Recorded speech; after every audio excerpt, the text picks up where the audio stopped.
The federal government first classified cannabis, marijuana, as a Schedule I drug back in 1970 with the Controlled Substances Act. For years, it sat alongside heroin in our country as a Schedule I drug under federal law. Well, now the Drug Enforcement Administration, the DEA, has a big decision to make. Do they keep cannabis as a Schedule I drug, or do they change it, impacting marijuana laws from coast to coast? The decision now in the hands of an agency that has been here before. In 2016, during the Obama administration, the DEA wrote this letter to two governors seeking to reclassify the drug. Marijuana will remain a Schedule I controlled substance, the agency wrote at the time. Of course, a lot has changed in the last 7 years. 23 states have now legalized it for recreational use. Minnesota, the latest, earlier this year. It's certainly a big deal that a federal agency is finally admitting that cannabis does not belong on Schedule I of the Controlled Substances Act. Morgan Fox is the political director of the National Organization for the Reform of Marijuana Laws.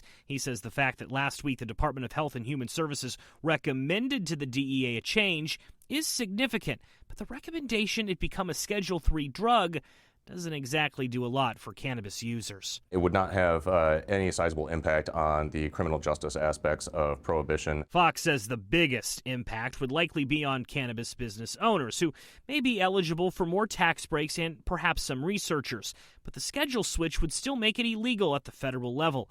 Fox says there remains big questions if the DEA will even go through with the classification change. After all, the agency has rejected it before, and it's why he believes Congress needs to step in. The DEA could very well take their time on this, and historically they have taken years. Is there frustration in the cannabis community directed at the Biden administration for how slow this is all taking?